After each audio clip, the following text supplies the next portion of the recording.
प्रिय विद्यार्थियों, good afternoon. आज हम भारतीय संविधान का सबसे महत्वपूर्ण भाग 3 मूल अधिकारों के बारे में बात करेंगे। Fundamental right. संविधान का भाग 3 एक मैग्ना कार्टा के रूप में जाना जाता है। इसी में ही भारत के संविधान में मौलिक अधिकारों की पैरवी की गई थी और भारत के संविधान में आर्टिकल 12 से लगाकर आर्टिकल 35 के बीच में आप लोग ध्यान दें। संविधान की भाग 3 आर्टिकल 12 से 35 के बीच में भारत के संविधान में मौलिक अधिकारों के बारे में वर्णन किया गया है। इसमें जो मौलिक अधिकारों के बारे में बात किया गया है, पहले हमने जो संविधान के मौलिक अधिकारों के बारे में बताया था कि मौलिक अधिकार संविधान किस देश के संविधान से प्रेरित है। तो ये मूल अधिकार है, वो भारत के जो संविधान में मूल अधिकार है वो अमेरिकी संविधान से प्रेरित हैं। हम अनुच्छेद 14 से 32 के विषय में बात करेंगे। आर्टिकल 12 और आर्टिकल जो 13 है इसके बारे में देखते। आर्टिकल जो 12 है, आर्टिकल 12 में राज्य की परिभाषा, मूल अधिकार में राज्य के विरुद्ध जो इसमें जो प्रावधान दिया गया है तो इसके बारे में बातचीत है। और आर्टिकल जो 13 है ये न्यायिक पुनरावलोकन की शक्ति के बारे में बातचीत करता है कि संविधान लागू होने से पूर्व अगर कोई इसी प्रकार की कोई प्रथाएं है जो संविधान में जो मूल अधिकार है, मूल अधिकारों को सीमित करता है, तो ऐसी स्थिति में उसको न्यायपालिका को उसको रद्द करने का अधिकार होगा। तो इस प्रकार से आर्टिकल जो 13 है जिसमें न्यायिक पुनरावलोकन की भावना निहित है। और उसके बाद में आर्टिकल 14 से लेकर आर्टिकल 35 के बीच में हम जो मौलिक अधिकारों की जो बाद में चर्चा करेंगे। तो सबसे पहला हमारा आता है जो मौलिक अधिकार हैं उसमें सबसे पहला आता है समानता का अधिकार। समानता का जो अधिकार है वो आर्टिकल 14 से लगा करके आर्टिकल 18 के बीच में इसका प्रावधान किया गया है। दूसरा जो अधिकार है वो आता है स्वतंत्रता का अधिकार। स्वतंत्रता का अधिकार आर्टिकल 19 से लेकर 19 से लेकर 22 के बीच में तो स्वतंत्रता के अधिकार के बारे में बातचीत की गई है। और अनुच्छेद 23 व 24 जो अनुच्छेद है वो संविधान का जो मूल अधिकार है, शोषण के विरुद्ध अधिकार के बारे में बात की गई है। और उसके बाद में धार्मिक स्वतंत्रता का अधिकार 25 से 28 के बीच में धार्मिक स्वतंत्रता के अधिकार के बारे में बातचीत की गई है। उसके बाद जो 5वां है वो संस्कृति एवं शिक्षा का अधिकार है, ये 29 व 30 के बीच में इसकी बात की गई है।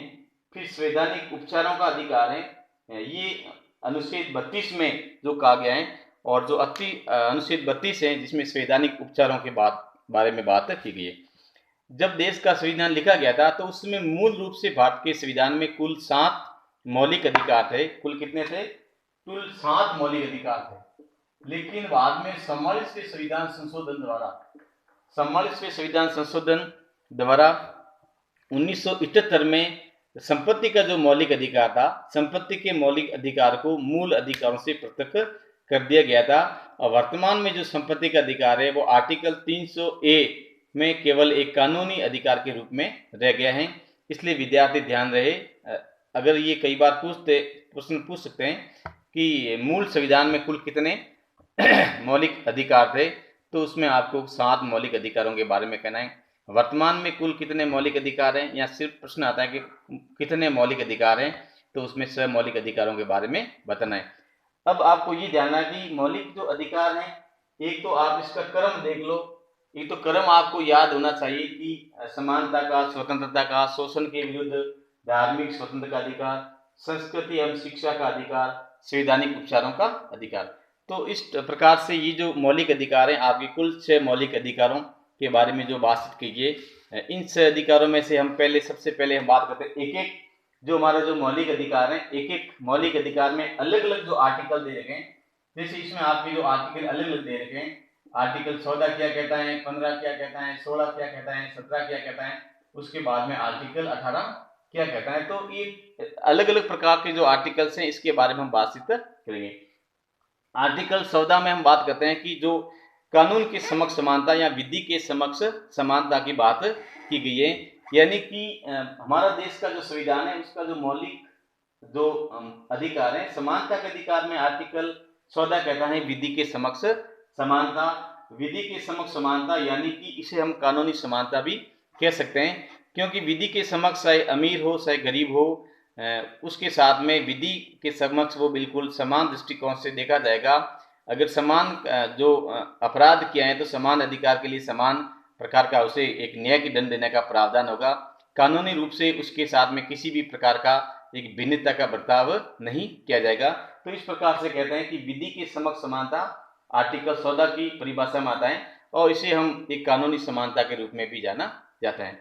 फिर बात करते हैं आर्टिकल 15 की, जहाँ बात करते हैं आर्टिकल जो 15 है, आर्टिकल 15 में ये एक सामाजिक समानता की भावना की ओर संकेत करता है और इसमें कहा जाता है कि किसी भी व्यक्ति के साथ में धर्म, नस्ल, जाति, लिंग या जन्म स्थान के आधार पर भेदभाव को निषिद्ध किया जाएगा। यानी कि किसी भी व्यक्ति के साथ में, अब ये जो आर्टिकल 15 है, हम देखते हैं कि आर्टिकल 15 का जो कितना महत्वपूर्ण है, क्योंकि आज़ादी से पहले हम देखते हैं कि हमारे देश में कई प्रकार की जाति, धर्म या लिंग को लेकर के कई प्रकार की असमानताएं पाई जाती थी। जैसे शिक्षा की जहाँ बात करते हैं तो शिक्षा में भी पुरुषों की अपेक्षा महिलाओं की शिक्षाओं पर कम ध्यान दिया जाता था। धर्म के आधार पर हम देखते हैं कि धार्मिक रूप से किस प्रकार से जो भेदभाव किया जाता था, या नस्ल है, रंग रूप है, जाति के आधार पर जो एक भिन्नता या भेदभाव किया जाता था।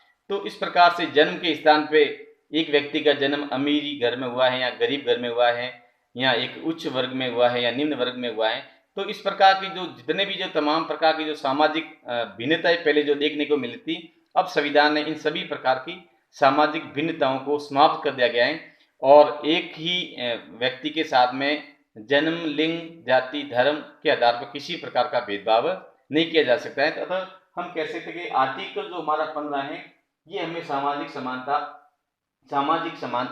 के बारे में बातचीत करता है, या सामाजिक समानता के बारे में संकेत देता है कि सामाजिक स्तर पर सभी व्यक्ति एक समान रहेंगे, किसी के साथ में जाति, धर्म, लिंग या जन्म स्थान के आधार पर भेदभाव नहीं किया जाएगा।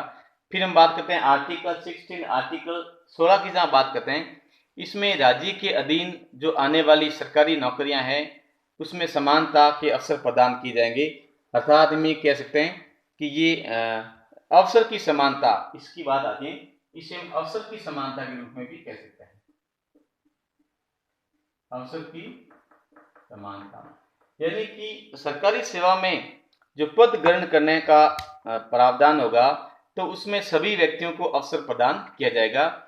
क्योंकि हम पहले देखते हैं कि आज़ादी से जहाँ पहले की बात करते हैं तो वहाँ पर, यहाँ हम प्राचीन भारत की जहाँ बात करते हैं या मध्यकालीन भारत के आसपास की घटनाओं की बात करते हैं, तो उस समय हम देखते हैं कि जो अवसर है वो सभी व्यक्तियों को मिलता नहीं था। जैसे शिक्षा प्राप्त करने का हो या राजकीय कार्यों में भाग लेने का हो, तो इस प्रकार से ये एक तरह से देखा जाता है कि व्यक्ति को अवसर नहीं दिया जाता था। लेकिन अभी जो वर्तमान में हमारा लोकतांत्रिक जो संविधान है, क्योंकि लोकतांत्रिक जो संविधान होता है उस लोकतांत्रिक संविधान में एक समानता और जो स्वतंत्रता होती है, लिबर्टी एंड इक्विलिटी होती है, ये सभी व्यक्तियों के साथ में होनी एक जरूरी है। इसलिए यहाँ कहता है कि अवसर की समानता की बात की जाती है कि सभी व्यक्तियों को सरकारी नौकरियां प्राप्त करने का अवसर मिलना चाहिए। लेकिन यहाँ पर एक विरोधाभास है कि जैसे आरक्षण की जहाँ बात करते हैं तो इस स्थिति में आर्टिकल हमारा 16 का कॉलम 4 है, 16 का कॉलम 4 में जो प्रावधान किया गया है कि आरक्षण के परिप्रेक्ष्य में ये व्यवस्था लागू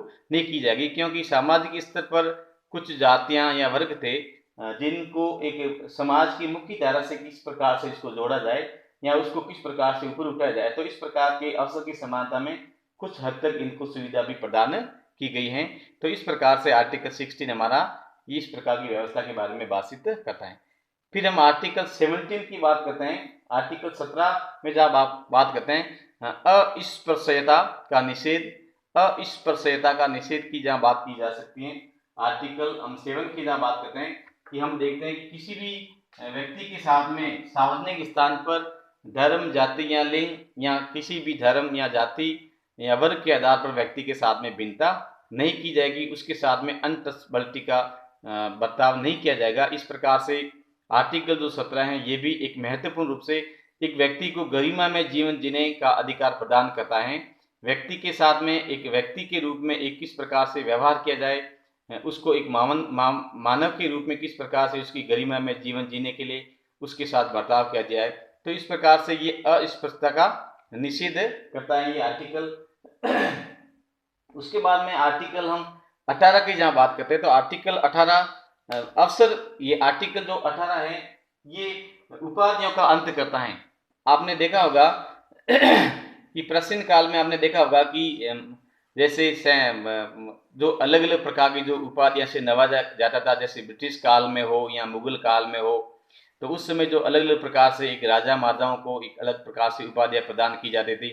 तो वो उपाधियां एक समाज में व्यक्ति के विशिष्ट अधिकारों के रूप में एक रूपांकित करता है, यानी कि एक व्यक्ति को एक समाज से हटकर या अलग व्यक्तित्व के रूप में उसको दिया, एक दर्जा दिया जाता है। तो ऐसी स्थिति में जो इस प्रकार की जो उपाधियां पहले प्रदान की जाती थी, इन सभी प्रकार की जो उपाधियां थी, इन उपाधियों को आर्टिकल 18 में इसको समाप्त करने का प्रावधान किया गया है कि इस प्रकार की उपाधियां प्रदान नहीं की जाएगी। और केवल ये प्रावधान किया गया था कि सेना, शिक्षा अथवा विद्या के अलावा, यानी कि सेना और शिक्षा के आधार के अलावा जितने भी प्रकार की जो उपाधियां होंगी, उन उपाधियों का भारतीय संविधान में निषेध किया जाएगा। यानी कि शिक्षा के आधार पर जो व्यक्ति उपाधि ग्रहण करता है, या सेना में जो इस प्रकार जो उपाधि मिलती हैं, जैसे कर्नल है, लेफ्टिनेंट कर्नल है, इस प्रकार की जो उपाधियां मिलती हैं, तो उसके अलावा जितनी प्रकार की जो होगी उपाधियां, उसको समाप्त किया जाएगा। तो इस प्रकार की जो आर्टिकल हम 18 में देखते हैं कि इस प्रकार से जो पहले जो एक सर की उपाधि है, या दीवान साहब की है, नवाब की है, राजा महाराजा की है, राजशाही की जो उपाधि है, राज प्रमुख की उपाधि जो पहले प्रदान की जाती थी, तो इस प्रकार की जो उपाधियां होती थी, उन उपाधियों को समाप्त करने की व्यवस्था इसमें दी गई है।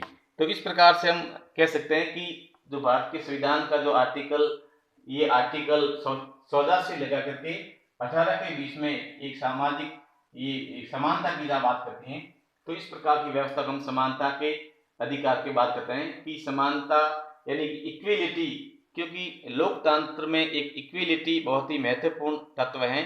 क्योंकि फ्रांसीसी जो क्रांति हुई थी, तो फ्रांसीसी राज्य क्रांति में भी स्वतंत्रता, समानता और बंधुत्व का एक प्रावधान किया गया था। तो ये हम देखते हैं कि समानता का जो अधिकार है, ये अधिकार भारत के संविधान में पहला हमारा मूल अधिकार है, जो अनुच्छेद 14 से 18 के बीच में इसकी व्यवस्था की गई है।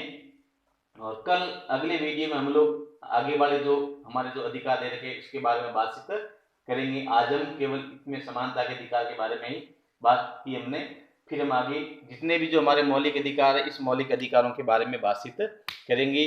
ये जो आपके जो संविधान का भाग 3 है, ये एक बहुत ही महत्वपूर्ण है। विद्यार्थी इस चीज़ को ध्यान दें। और एक विद्यार्थियों के लिए विशेष मैं सूचना ये कह देता हूँ कि आपके जो आप लोगों में से जिन्होंने एडमिशन के लिए फॉर्म भरा था, और उसमें से जो अंतिम जो सूची भी जारी हो गई है, अगर आप लोग ग्रुप से जुड़े हुए हैं तो मैंने वो एक लिस्ट 500 लड़कों की जो लिस्ट है ग्रुप में भी डाल दी है। तो जिनका एडमिशन हो गया है और जिनका इस व्हाट्सएप ग्रुप में अगर कोई नाम ऐड नहीं है, तो वो विद्यार्थी अपने मुझे मैसेज करके अपना नाम ऐड करवा दे, और उसके साथ में फीस की रसीद उसको अवश्य ही भेजे, जिससे कि मैं उनका नाम को ग्रुप में ऐड कर सकूं।